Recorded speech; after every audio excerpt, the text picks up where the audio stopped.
Esos momentos de dignidad y derechos que fueron posible y llegan hasta hoy. Las revoluciones en Sanos y Sanas de la Azotea.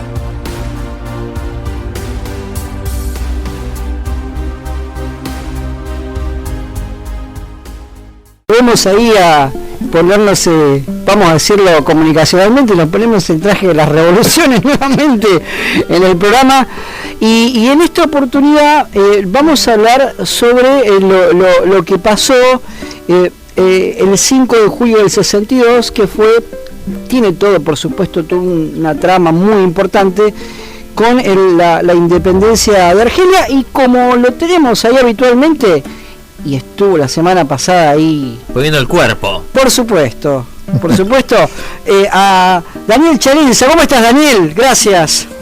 Bien, ¿qué tal? ¿Cómo te va, Pablo? Estamos con Adrián acá. Sí. Y toda la gente, sí. Bien. ¿Cómo te fue ahí en el Congreso? Y muy difícil, no, sí, claro. No hubo caso, no se podía entrar lo que fue tarde. Claro, sí, bueno. Pero bueno. Pero igualmente hay que estar. Fue importante y ahí bueno. Sí, ahí claramente cuando el pueblo se empieza a movilizar, algo de la historia se empieza a mover, Algo se movió el otro día, sin ninguna duda. Seguramente cuando se mueve lo de abajo, lo de arriba empieza a temblar. Exactamente.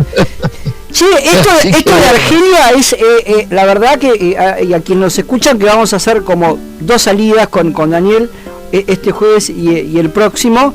Lo de Argelia realmente marca un hito muy importante, ¿no? Este estado árabe musulmán que Francia, allá por el siglo XIX, en un momento aprovechó una situación ahí diplomática y se quedó unos 130 y pico de años, ¿no? En Argelia. Una pavadita. Un par de días se quedó, nada más, ¿viste? De pasada. Sí, de pasada. Bueno, la cuestión es que, como estaba diciendo recién y haciendo alusión a lo que está pasando en nuestro país, ¿no? Que debemos empezar vamos a empezar con Perón directamente, cuando decía que cuando los pueblos agotan su paciencia suelen hacer tronar el escarmiento, ¿no? Claro. Y estamos ante el dilema de Forja, justamente, porque ya no es más como antes, ¿no es cierto? No, ya a lo mejor no se puede hablar ni de imperialismo, ¿no? Porque queda un poco por ahí antigua la palabra, pero es patria o colonia, directamente como se decía en el manifiesto de Forja de 1935, es patria o colonia.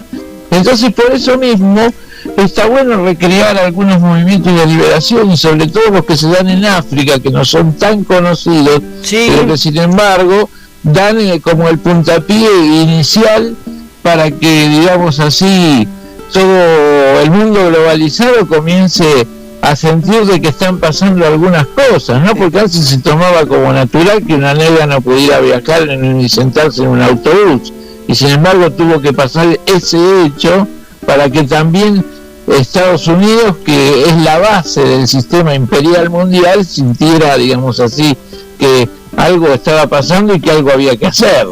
Ahora hay que ver, ¿no? Porque se van dando oleadas donde a veces nos va mejor, a veces nos va peor, pero claro. Realmente yo creo que la verdad nos hemos perdido una gran oportunidad. Claro, no se podía esperar otra cosa de este gobierno insensible, ¿no? Pero insensible y estúpido y poco inteligente, no entrar a los BRICS. Porque ahí está la idea precisamente del tercer mundo y la idea de la tercera posición de Perón.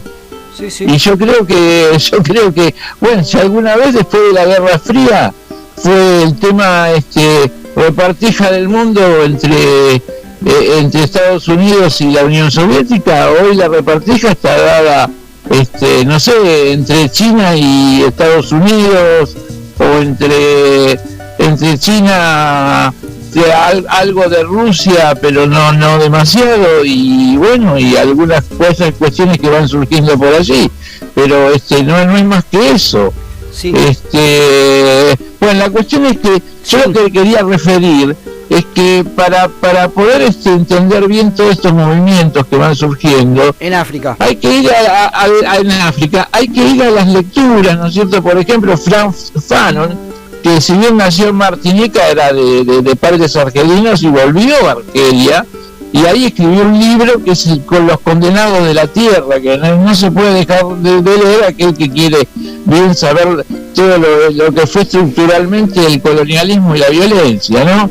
Y esto lo escribió en 1961 Frantz Fanon, o sea, prácticamente concomitante a todos los movimientos de liberación en África, junto con el Congo, Argelia, los movimientos de los coroneles allá en la Liga Árabe que quiso formar Gamal Abdel Nasser, ¿no es cierto? O sí. Nasser, y bueno, profetiza en todo caso Fanon el nacimiento del tercer mundo, aunque Perón fue anterior a él, pero por ahí lo decía de otra manera, él decía tercera posición. Claro. Pero bueno, era la insurgencia del tercer mundo.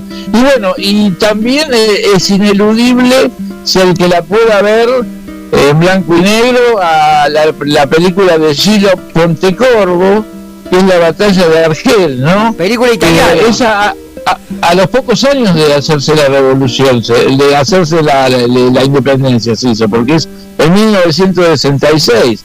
O sea que cuando hicieron la película encuentra el escenario prácticamente igual, ¿no? Esas montañas que le van dando, digamos, refugio al movimiento de liberación, a los guerrilleros, a los que están, los patriotas nacionalistas que están luchando por su tierra y por su colonialismo de tantos años, ¿no? Bueno, es una película que cita lo argelina, ¿no? Como le indica el nombre de su director, Gillo Pontecorvo. Y bueno, y después tenemos también más actualmente, y para los que nos interese ver realmente cómo fue acá en la Argentina misma todo el movimiento represivo que hubo a partir de la última dictadura militar en el 1976, hay que leer inevitablemente el libro de María Monique Rodin, que es Escuadrones de la Muerte, de la escuela francesa. El libro es del año 2003, o sea, es un libro bastante reciente, donde cuenta pormenorizadamente cómo se prepara y se estructura la lucha contrainsurgecional, la llaman ellos, ¿no? Claro. La contrainsurgeción.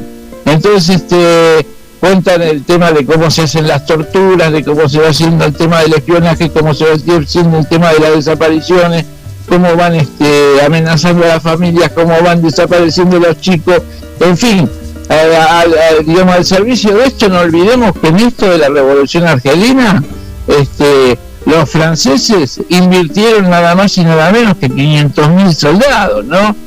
Y bueno, fue el doble de muertos que ofreció Argelia, que ofreció 1 millón de muertos. Pero como vos dijiste, vayamos a la resistencia nacionalista argelina en contra de la ocupación francesa. Volvió a fortalecerse en los años 20 del siglo XX. Bien. Alternando la lucha legal con la clandestina en el sur, y una guerra abierta se mantuvo hasta 1934. Bueno, estos movimientos se prolongaron al precio de múltiples prisiones, torturas, exilios, hasta explotar en 1945, cuando ya se termina la guerra, se producen los consabidos festejos por la derrota nazifascista, pero se transformaron en una rebelión popular que fue reprimida de una forma violenta y sangrienta, y murieron aproximadamente en ese momento, al terminar la guerra, 45.000 argelinos y 108 europeos. Fíjate la desproporción, ¿no? Sí. Bueno, según el informe, no es que uno quiera que mueran más europeos, uno quería que no muriera nadie. Yo agrego algo, Daniel, ahí que los franceses se denominaban los Pied Noirs, eran como una clase, eran blancos, eran los muchachos buenos, que habían ido ahí a hacer algunos negocios a Argelia y no se querían ir, como siempre, ¿no? No se quieren ir. Bueno, como acá nos llaman los cabecitas negras, en contraposición con los pies blancos. Claro, eran unos grandes segregacionistas raciales, donde consideraban a los argelinos como unos indígenas, digamos. Una cosa así. Y haciendo una colación esta disyuntiva, ¿no es cierto? premisa que se dio estos últimos días, ¿no es cierto? A ver si nosotros éramos racistas, no sé, éramos racistas. Yo cuando daba clases siempre le decía a mis alumnos, el pueblo argentino no es racista en cuanto a lo étnico, pero sí es racista, y lamentablemente hay un grupo muy grande en cuanto a las clases sociales. Socialmente somos racistas, ¿cómo no? Hay un temita ahí, sí. Es decir, hay una discriminación pero total, ¿no es cierto?, de lo que hablábamos recién, que precisamente son los cabecitas negras. Sí. Bueno, la cuestión es que poco después se reestructuró el Partido del Pueblo Argelino, que había sido fundado en 1937 y se transformó entonces en Movimiento por el Triunfo de las Libertades Democráticas, el MTLD. O sea, que vos fijate cómo se va dando la lucha, que no dicen en ningún lado por la transformación social ni nada por el estilo, claro, sino que todos tratan de hacer surgir en primera instancia las libertades democráticas, porque habiendo libertades democráticas y estando escrito en cualquiera de los textos constitucionales del mundo, simplemente con eso lo demás va a venir con añadidura, podríamos decir. Claro. Sí, entonces esto, sí, te escucho. No, lo que pienso, digamos, es que todo este proceso que se da en el África, movimiento democrático, claro, es la base en ese momento para salir de un colonialismo muy extremo en todo el África, y que por supuesto la historia siempre lo silencia, siempre sabe esto de que son todos unos guerrilleros, son unos violentos, nos vienen a copar el país. ¿Qué sí, escúchame. Claro, acá ha sido tildado por estos mismos pensamientos que no son ni más ni menos que los mismos, de igualdad, de fraternidad y todo. Hasta el mismo Papa fue tildado de comunista, no nos olvidemos de eso. También. No nos olvidemos que hubo un Camilo Torres en Colombia que salió a pelear con su fusil porque no se daba más la situación, que es lo mismo que seguramente que va a pasar en los próximos años en Colombia.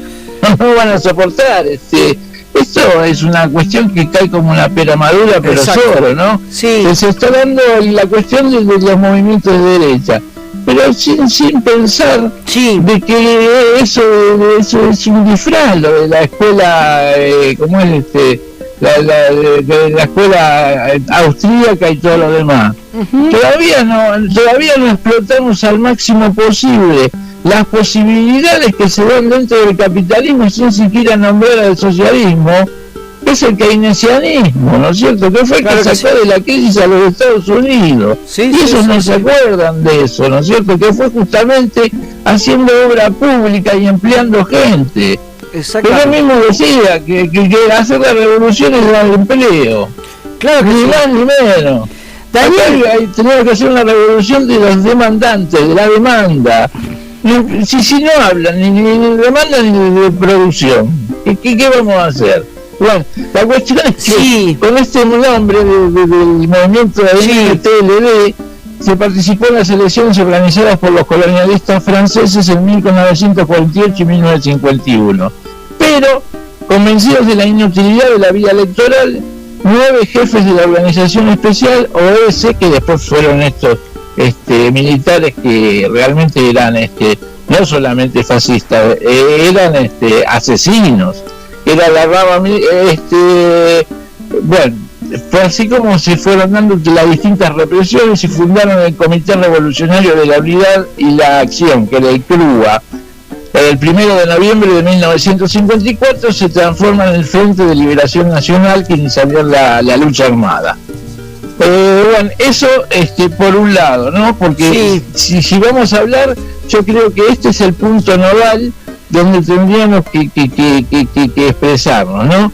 Y pese a la atrocidad enfermeza de la represión, que incluyó el uso sistemático de la tortura, la destrucción de 8.000 aldeas, la muerte de 1 millón de civiles, 8.000 aldeas, y la muerte de más de 1 millón de civiles y el despliegue perverso de 500.000 soldados movilizados para defender la Argelia francesa y a los Tiers Noirs, como vos decías. La combatividad del pueblo argelino obligó al gobierno metropolitano a reconocer sus derechos. Y fue así como el 18 de marzo de 1962, el general Charles de Gaulle, con toda su apariencia demócrata, firmó los acuerdos de Evian, que establecían un alto el fuego y la realización de un plebiscito de autodeterminación.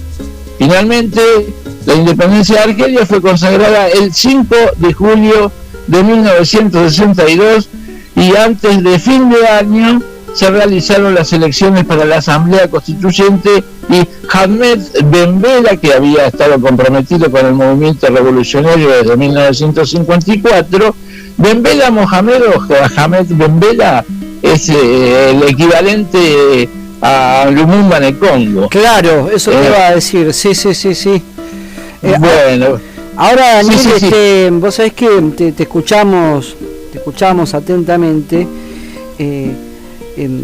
¿Qué proceso largo y de organización que tuvo Argelia con este Frente de Liberación Nacional, que vos por ahí quizás sea para seguir desarrollando los niveles organizativos que tuvo con el pueblo, ¿no? Realmente se ve mucho en la película eso, los niveles organizativos realmente muy profundos, en todo sentido, cada movimiento. Bueno, es lo que realmente creo que Perón, digamos así, en su transhumante vida también militar, aprendió muy bien, ¿no? Que la organización vence al tiempo y que no hay otra cosa que las organizaciones, lo que tiene que prevalecer en determinado momento son las organizaciones libres del pueblo. Eso es lo que nos va a dar libertad,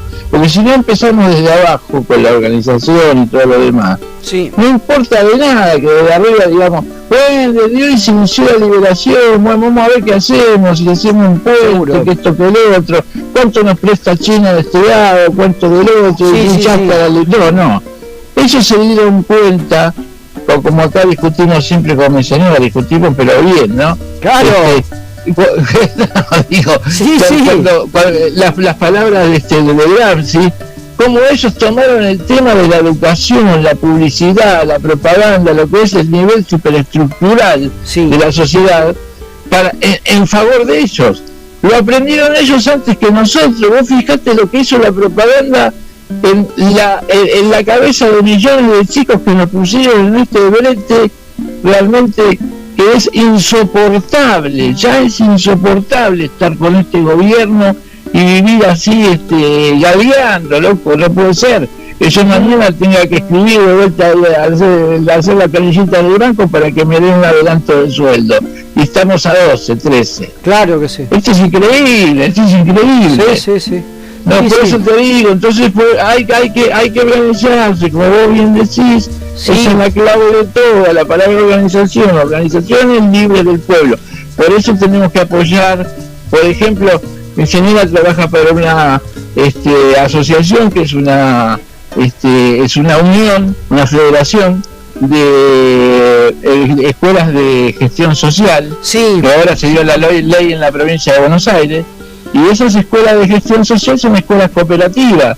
Yo estoy acostumbrado prácticamente desde que me inicié como estudiante. Yo entré al secundario en una cooperativa que no había en ese momento. Entonces yo era de los profesores. ¿Por qué? Porque en determinado momento el dueño del colegio no pudo pagar más, entonces los profesores directamente fueron tomando una acción cada uno, una acción, un voto, y formaron cuestiones cooperativas. Bueno, la cuestión cooperativa es simplemente, digamos así, un remiendo dentro del cuerpo social. Pero de todas maneras, esto se tiene que replicar en un montón de cosas. Claro que sí, bueno. Sí. Daniel, te vamos a agradecer muchísimo por este envío nuevamente, en este caso Argelia 1. Argelia, ¿no? Ahí bueno, sí. Después vamos a retomar todo esto, digamos así, conectándole con el movimiento que se está dando en ese momento, los coroneles, que fue muy parecido al de acá con Gamal Abdel Nasser, y después también las cosas que están pasando en Túnez, Escaldado y en Marruecos. Claro. Porque esto es todo, digamos, lo que se llama el Magreb, que es la zona norte de África. Claro. Vos sabés que todo este proceso africano, obviamente para quienes nos escuchan, no termina nunca. La historia tiene estos idas y vueltas, y hace cuánto, la semana pasada veíamos a los marroquíes entrando en España, pero vos sabés que yo hacía un chiste que la culpa de un argentino que los trató mal, que estaba ahí en el mar, no era de los españoles. Claro, no puede ser. Claro, no puede ser, ¿viste? No. Ya, lo que pasa es que no sé si realmente o nos están tomando por estúpidos o nos creen tan superados que creen que el día de mañana pueden crear un mundo de robots y realmente como es, envilecernos de esa manera. Claro. Pero yo creo que, mira, tenemos un profesor allá por el año 77 que habíamos empezado el profesorado. Sí. Y que el profesor nos decía precisamente que nosotros tenemos miedo porque tenemos miedo. Estábamos escuchando lo que pasaba con todo el tema tecnológico, ¿no? De aquel momento. Con la inteligencia artificial. Ya empezaban las primeras computadoras. Claro. ¿Se imaginó en el 77? Dice, el maestro no va a existir más. ¿Para qué están estudiando ustedes? Si el día de mañana el maestro va a ser reemplazado por un robot, por una computadora. Mirá. Y nosotros decíamos, pero no es así. El profesor nos decía, no es así. Porque el docente que pueda ser reemplazado por una computadora es porque merece ser reemplazado por una computadora. Es lo mismo que acá con ustedes, ¿no? Yo me precio de ser un docente. Entonces yo les estoy hablando en este momento y les estoy contando la guerra de Argelia. Pero ustedes no hubieran tenido ningún problema en poner la inteligencia artificial y leerla. Exactamente. Pero sin embargo no. Nosotros estamos dando matices, estamos relacionando, cosas que no puede hacer una máquina ni una inteligencia artificial. Sino como hace Nancy Pasos, inteligencia artesanal en todo caso. Justamente, sí. Siempre con la tecnología nuestra es en nuestras manos, nuestras palabras, nuestros pensamientos, de todo eso eso no es nuestro. Así que bueno, Daniel, gracias. No, por favor, gracias a ustedes. Bueno,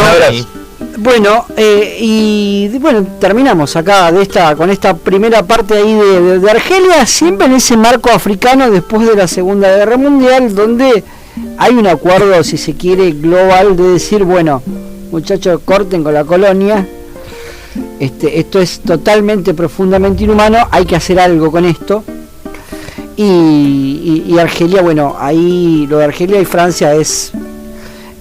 vean si pueden la película, la que recomendó La Guerra de Argel, que es impresionante, muy bien hecha desde el principio hasta final.